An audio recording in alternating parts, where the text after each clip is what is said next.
राम राम मित्र, शेतकरी मित्रांनो. आज आपण मल्टीप्लायरची हळद चालू केली हार्वेस्टिंगला. आजच चालू केली बघा. आता 6 तास झालेले आहेत आणि किन शेल्याला गेले नाहीत. तरी पण तसं मल्टीप्लायर बरेच जण म्हणत होते की ऑर्गॅनिक शेती रिझल्ट येत नाही, माल होत नाही आणि कशी काय येत नाही बघा. आता तुम्ही तर सांगा मला. या 1.5 एकराच्या क्षेत्रामध्ये मी मल्टीप्लायर 18 किलो मल्टीप्लायर वापरलं. दुसरं रासायनिक काही वापरणार, फक्त रासायनिकचे 2 खताचे पोते, DAP आणि 14-14 एक पोतं, DAPचं एक आणि 14-14चं एक पोतं टाकलं आहे. रिझल्ट पहा कसा आहे. आणि तरी पण यावर्षी वातावरणाच्या हिशोबानं बरेच जणाला रिझल्ट हळदीला घट आलेली आहे. उत्पन्न काय भरपूर झालेलं नाही.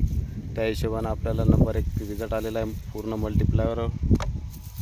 आणि गाववालेच बरेच जण म्हणत होते की काय मल्टीप्लायर रिझल्ट आहे, पण उत्पन्न होत नाही ऑर्गॅनिक असल्यामुळं.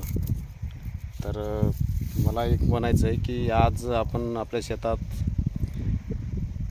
येऊन डायरेक्ट पाहू शकता या मल्टीप्लायरचं काय रिझल्ट आहे आणि कसं काय शेंग झालेली आहे, कशी झालेली आहे हे पहा. कसं सोनं उगवतं आहे पहा. तसं आम्ही मल्टीप्लायरला काळं सोनं म्हणतो आहे.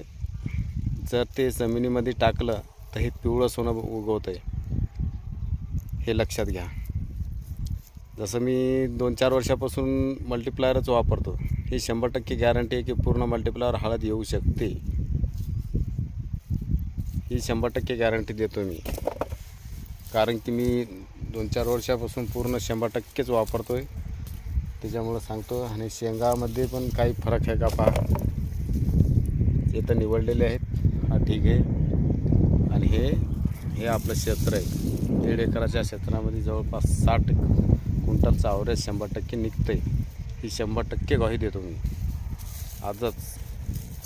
तर आणखीन भरपूर काढायची राहिलेली आहे. ढीग पाहिल्याच्यानंतर आणखीन एक व्हिडिओ बनवीन. चला, ओके.